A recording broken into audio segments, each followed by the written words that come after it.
1. Hey, we made it. We're on. We finally got it to work. We made it. All right, we made it. We made it. You sound like somebody who knows. I'm at the.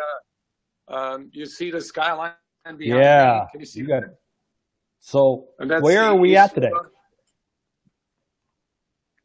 It's pretty amazing. That is a Trump hotel in Soho, and it is $440.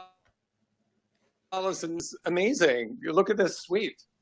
Look at that view. I love it. I love it. So they're having a little bit of a problem with selling hotel space. And that's purely because of the name Trump, right? Yeah. But like you were saying before we went on the air, that really hurts the employees, doesn't it? Yeah, it really does. Yeah. There's a little bit of a delay in the sound between the time you're speaking and the time I'm hearing it. Well, it's okay. We will call that the delay because I'm in flyover country since I'm in Omaha, Nebraska today.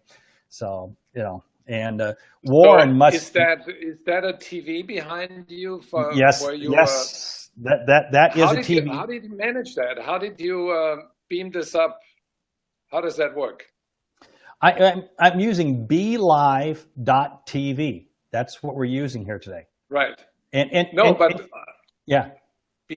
Behind you, how did you get this on your hotel room TV? Well, what I have is I just have a separate computer plugged into the TV there. Awesome. And then I have my webcam here, and right. It works.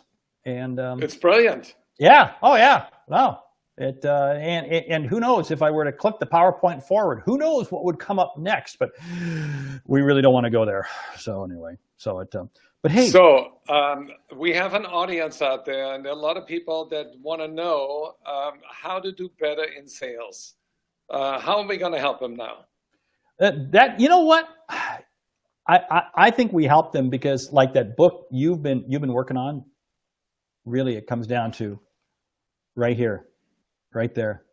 Isn't it amazing how if we don't have this right, there's no way we can get this right or anything else. I remember the first time. Well, it is. Yeah, I agree with you. It's the mindset that shapes the skill set and selects the tool set. So success is all about the right mindset, the right skill set, and the right tool set. Yeah. And a lot of people are confused. How in the world am I going to create a mindset that is going to put me in a position so I can win? Well, why are people confused?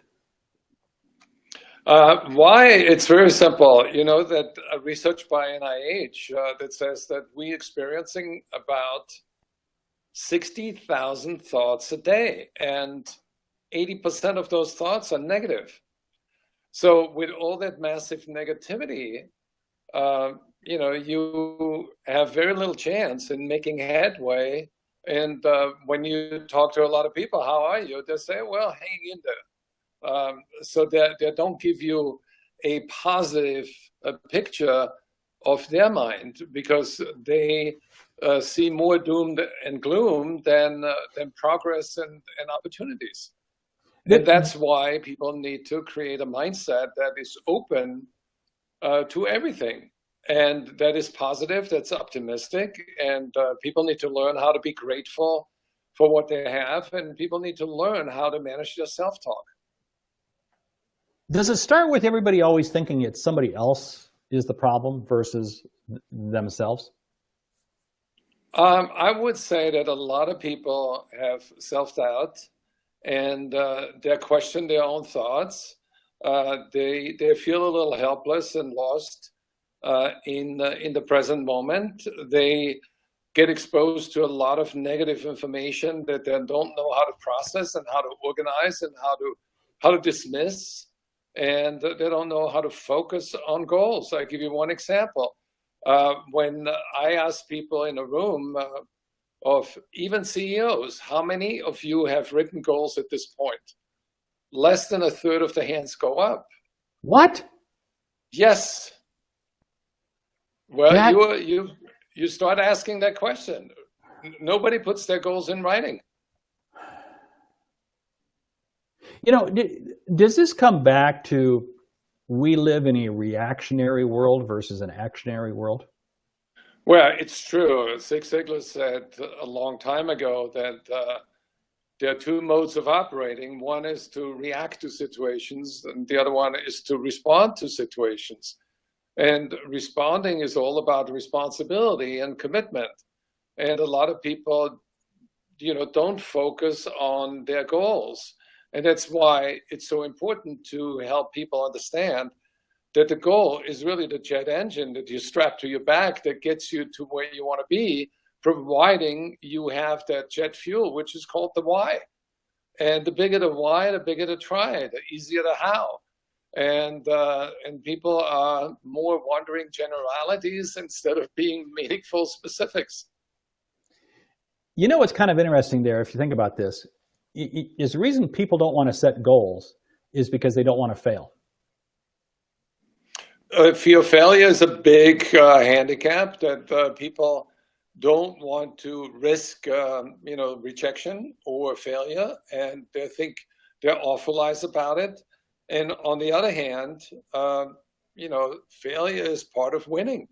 Tom Hopkins said it a long time ago, if you make $1,000 on a call when you close a sale, and it takes 10 calls to make that sale, 10 calls before you get to one yes. So every time you get a no, you can say to the person, thank you for the $100. So you divide, the no's among the numbers that you need in order to close one sale. And if you change your perspective that way, then it's much easier to fail, because the faster you fail, the sooner you get to the win. See, and I'll argue that the top performers really don't care about failing. They're okay failing. It's the lower performer. Oh, I can't fail. So as a result, they don't risk. And you don't risk, you don't try. And it really, it is that mindset shift that I think is the reason why salespeople don't like to close. Oh, I'm scared of asking for the close because they're scared of facing rejection.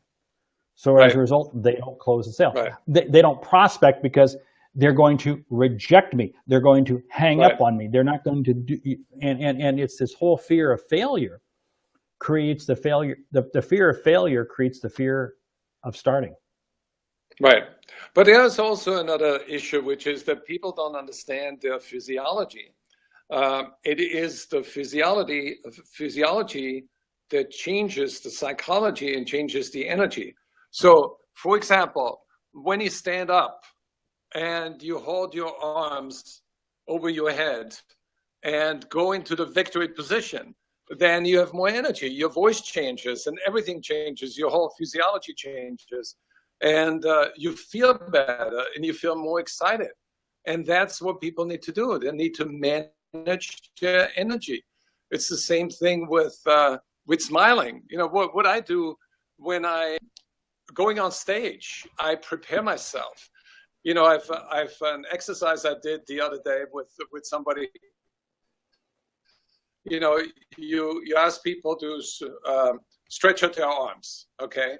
And you press against it, and you see how strong they are, because when somebody has, a physical fitness routine, you're not going to be able to move that arm very far, and you get a lot of resistance. But then you can do this gesture where you go in front of them and just push down and do this, and then the energy is literally drained from their body, and then you push their arms down, it goes down like almost like butter. And then you do the opposite and make that gesture from the bottom up, from the navel to the chin. And you do it about 7 or 8 times, and the energy returns. And then they can resist, and they're stronger than before. Here's the thing. I did this exercise with one of our trainers, and he went to the gym afterwards. And there was a woman that tried to squat 225 pounds. So she put the weight behind her back, and she started to squat and she fell over and she dropped the weight. And then he came over and he says, "Do you mind if I help you?"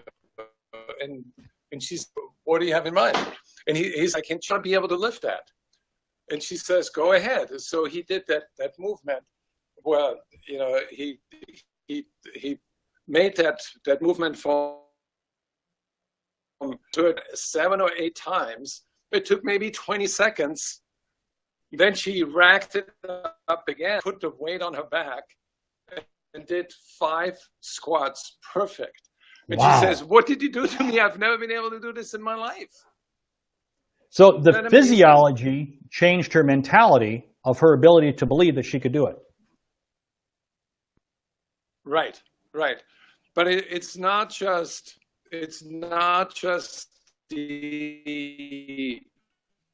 the mind, it's also the body. There's mind-body connection. There is such a connection between body that is that. Wow. Blows your mind, doesn't it? It does. It does. I remember I had a boss early on in my sales career. He said, "I don't ever want you eating breakfast again without having Right. a mirror in front of you."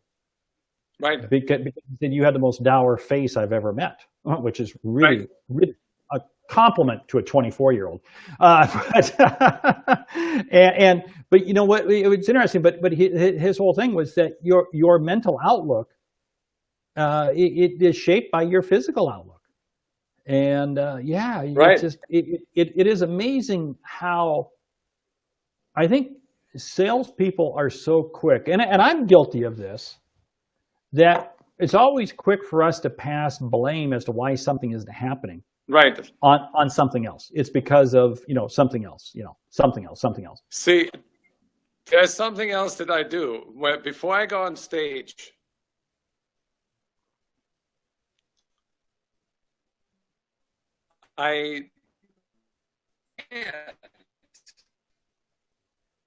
Oops, we're just kind of breaking up there a little bit. Oh. Hey, can I call that the Sarah Palin technique? whatever you want to call it, it works. I love That it. little thing, I love it.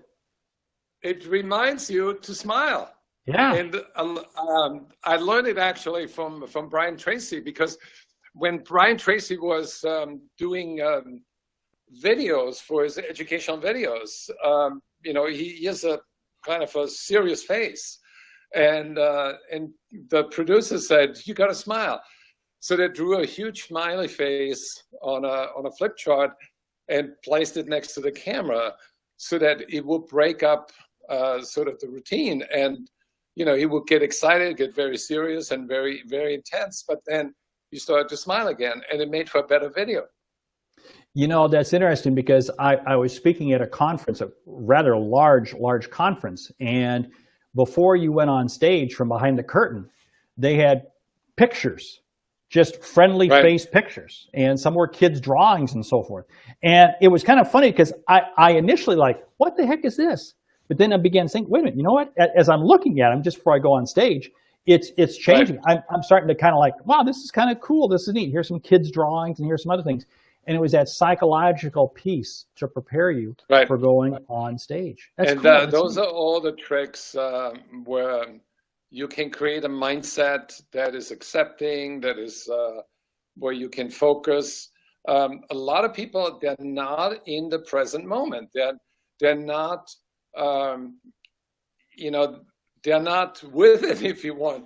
That's sort of not a good expression psychologically. I think that the way to think about it is, if your mind is hung up in the past, you're not present. If your mind is worried about the future, you're not present. So you want to be in the present moment. You want to be in the here and now, and you want to be a human being and not a human doing.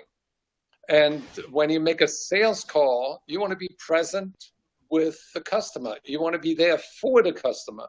You want to listen with integrity. You want to listen with intention, and you want to integrate the customer's voice with what you want to say, what you have to say, and use your intuition as well. So if something bubbles up that you think is more important, you want to run with that. And I give you one example. I was earlier this week, I was sitting at lunch with somebody, and my intention was to sell a sponsorship for our next conference.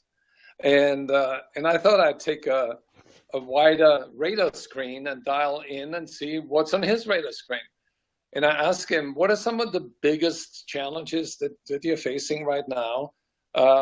And what is holding your sales back more than anything else? And he says, well, I was online and was researching and went to Gartner Group and I was thinking about how much time do salespeople spend with CRM systems, because he says we have a much better solution. But I cannot find any document that proves that salespeople are actually wasting their time with some of the technology that they have. And he says, I want proof points. And I said, well, how much would that be worth to you if you found a solution? He says a ton, because it could increase our sales by maybe $1 million. And I said, I think I have a solution. And he says, what? I said, well, we can do the research together. We can partner and create that research because we have access to the audience.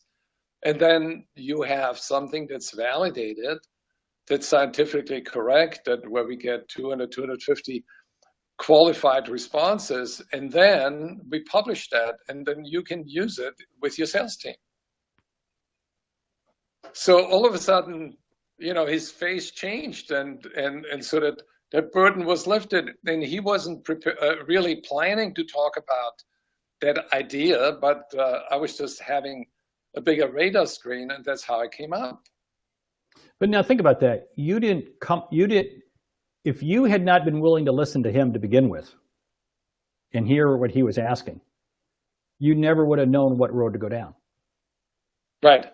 Yeah. And if he didn't have a level of confidence in you, he never would have listened to what you had to say. Right. But and there are really two thinking styles. Think about that. There's the divergent thinking style that goes all over the place, that goes outside. And there's the convergent style where it zeroes in on one very well-defined subject. And you want to master both. Yeah. So now, come back to this whole thing, though, that you made the comment of CEOs, senior level people, not setting goals. They don't have written goals. They may set goals and they think they have goals, but they're not writing them down. Now, think of the classical entrepreneur. I mean, the pure entrepreneur. Right. They have got goals. By definition, you can't be an entrepreneur without having goals. Right. At least I believe that. Right. So, is that the single biggest difference between an entrepreneur and a C-suite member? Well, the thing is that entrepreneurs have a lot of energy, and they have a big vision, and they have big goals. And I remember when I sat down with Mark Benioff, we had dinner in Monterey, and I said, what's your vision? And he had about 60 employees at the time. And he says, within 10 years, I want to create $1 billion company.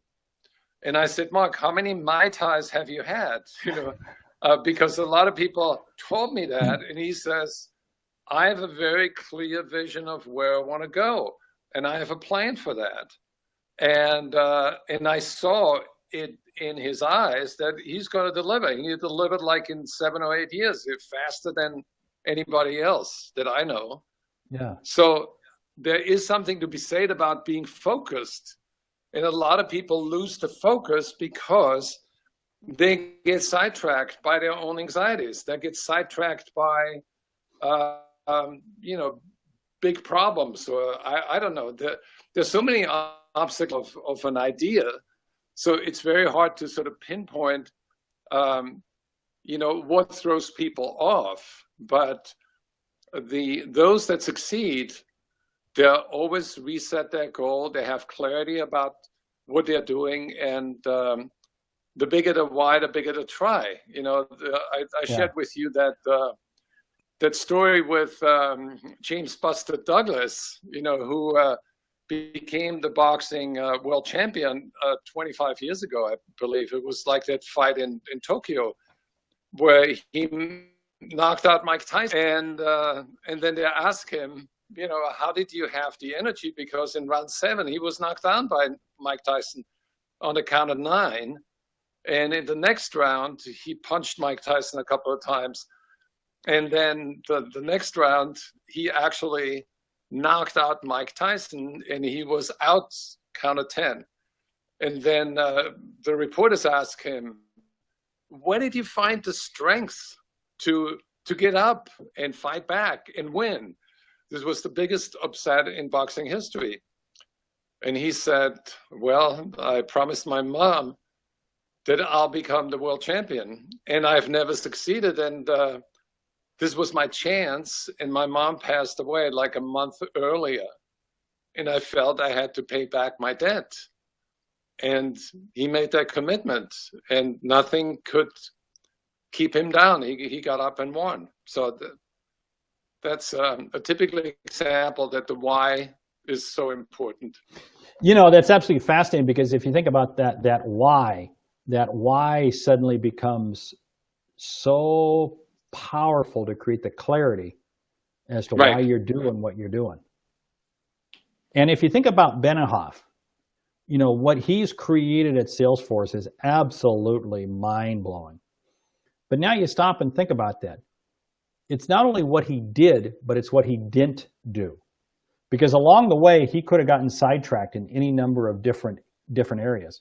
Right. But he stayed absolutely laser focused. And to this day, Salesforce is still incredibly laser focused. Yeah, and today their market value is like $62 billion.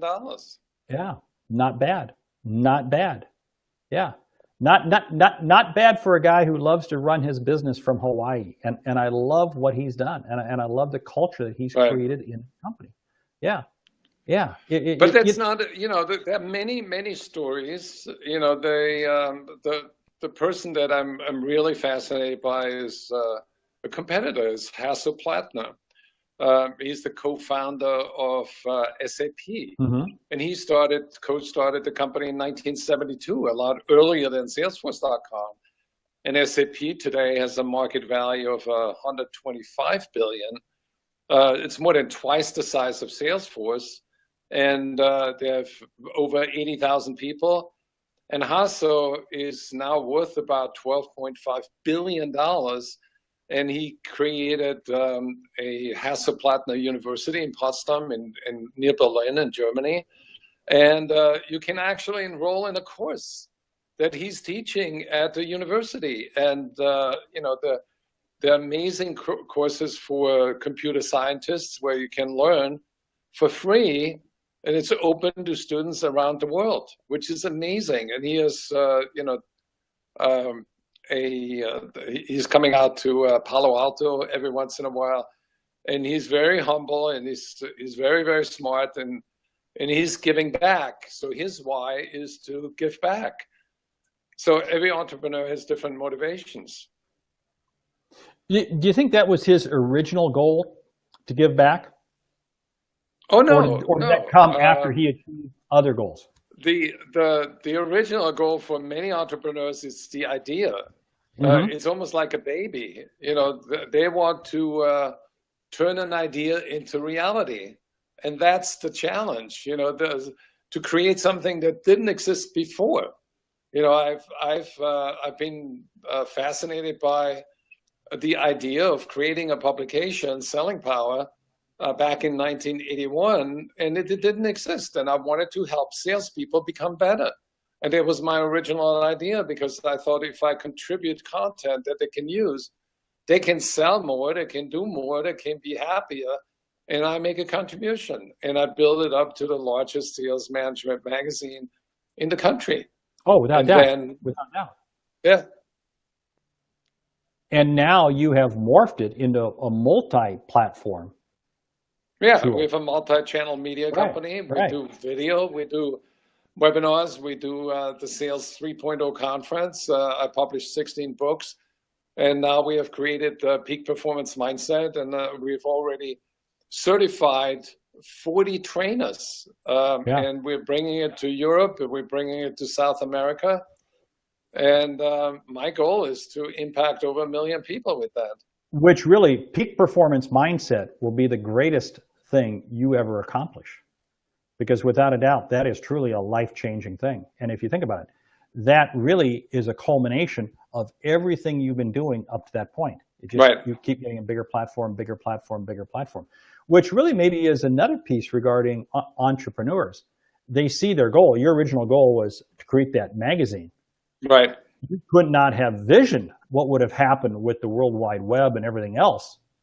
But then you stayed ahead of the game because you said, wait a minute, my mission is not the magazine. My mission is to influence the sales community.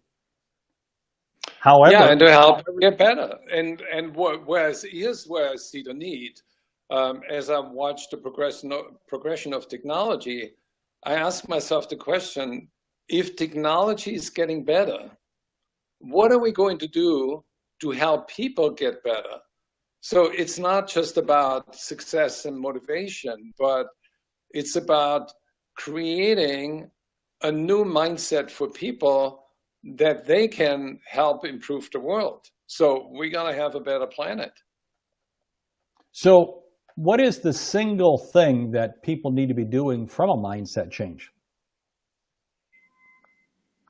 Well, the biggest handicap that people have is the lack of awareness.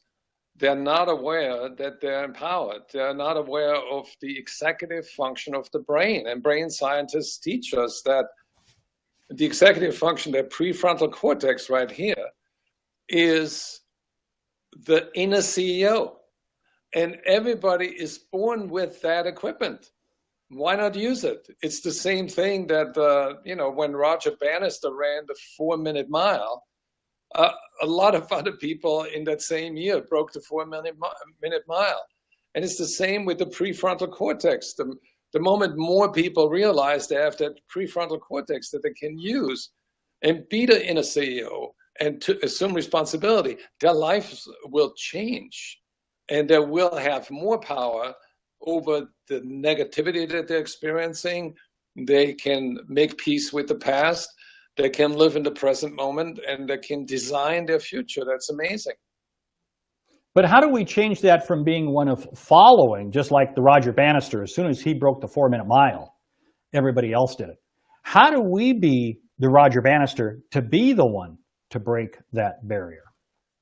Well, they need to go to the mindset gym. They need to learn the techniques that we're teaching people that helped one saleswoman used it personally, and she shot a hole in one on the golf course by saying, I can do it, by self-empowering. It's the same, I've worked with sales teams where they had the biggest quota in the history of the company, or I had salespeople improve their sales by 300 or 400%. And I have a lot of personal stories that I've gotten from people where they emailed me, where they say, they got a new job, or they made a decision to let go of the past. They overcame depression and anxiety, and they feel so much better on a personal level. And other people say, well, I discovered I want to give back more, and I want to create a more meaningful life. So those are all the side benefits. That is so, every time you and I are together, we always end up doing the bottle flip or, Right. A salsa, some sort of a bottle flip. And I remember the first time you shared that with me. I was a skeptic. Remember, we were at dinner, there was 6 or 7 of us. Right. And I was a skeptic. And then before it was done, you had me doing it. That's the bottle. Yeah, there it is. Yeah. And it's funny, but every time we've been together since then, we always wind up doing it. We always wind up doing it. And the dynamics of the mind that limit us from what we can really fully achieve. It's scary. It's absolutely. Yeah, and there's really nothing new under the sun when you look back. 100 years ago, people said the same thing, that the mind is is sort of the final frontier that we need to discover, and that when you believe, then you can achieve. Or Napoleon Hill saying, what the mind can conceive and believe it can achieve. That is sort of the beginning of that movement, that self-empower movement. And now with neuroscience, with neuropsychology, we know a little bit more on how to get there, because to a lot of people, it sounds still hocus pocus. That sounds a little bit of a mystery, but there are exercises that we can walk people through where they can discover that there is more to, one of the things that people need to understand is the mindset foundation, and not ignore it. And there's the implanted mindset, the imprinted mindset, and the inspired mindset, and they all work together. And that foundation implanted is what we learn from our parents. It is, and not everything we learn from our parents is going to help us, because some of that is dysfunctional. So we can stop watering the flowers. I mean, we can continue to water the flowers and stop watering the weeds. That's the way to do it, to recognize there are weeds, and I'm not going to nurture them. I'm not going to let them grow. And I dial down those voices from the past. So the implanted mindset is very, very powerful. And not being aware of that puts you at risk, because then the old belief systems take over, and then you say, I can't do this. Then the second thing is what we talked about earlier, the heroes out there like Richard Branson or Mark Benioff or Hasso Plattner and Arianna Huffington. I mean, there's so many I've had the privilege of interviewing Mary Kay. I mean, those are personalities you can learn from their insights. So that's the imprinted mindset. Those are people that impress you, like coaches and teachers and distant relatives that have been more successful. So you want to learn from their behavior. You want to learn their belief system. You want to integrate some of the best and strengthen that imprinted mindset. And you can go to any bookstore today and buy biographies and stories from highly successful people like Bill McDermott, who is the CEO of SAP right now. And he has written this book, Win a Stream. It's a great book for sales managers and salespeople because he's one of the best salespeople I've ever met, and he's running their big company now. And the third level of the mindset is the inspired mindset. And that is that inner voice in you, that inner magic that everybody has. And you want to recognize that, and you want to nurture that, and you want to do what you truly love. And that is a big trip for people once they recognize this is what they're destined to do. And then they make the decision, then boom, they're growing and they empower themselves. That's huge. Hey, you know what? We should probably end this here pretty soon. Yes. But you know what? Now we should kind of explain how this came about, because you and I talk like this all the time on the phone. We've been doing it for months. And we finally said, let's share it with everybody. Why not? Yeah. Yeah. So hopefully, and we aren't able to get together every Wednesday at 2:00 due to travel schedules, but we try to get together every Wednesday at 2:00 Eastern time. And we're going to try to keep this up, just doing it right out there on Facebook, sharing kind of what's on our mind, sharing thoughts and ideas. Because you're right, a telephone call is just between two people. Let's open it up to the world. And yeah, we've had some people on here today. We're kind of using this. This was what was also funny was, remember this morning when we were testing it, okay, test didn't go well, but I reached out to other people, which again, having other people in your circle, and they turned us on to this software, which, okay, first time, didn't work, my fault, user error, nothing wrong with the software, but then we got it working, But I thoroughly enjoy chatting with you. It's great. Likewise. Yeah, yeah. So what I'm going to do is we will end this here in just a second. I'll save it over to YouTube. We'll get a link out there so you can post it. We'll do whatever we want with it. Right. But if you're watching this, we'll try to do a better job of posting and better job of being on right at 2:00 Eastern time. And we invite you to ask questions. Yeah, we want to know about your concerns and your challenges, and we want to help you win. Yeah, it's good. All right. Hey, you have a good week in New York. I'm off to Seattle, Oakland, Portland, and other places in between. But awesome. See you a week from now. Okay. Later. Take care. Thank you, Mark.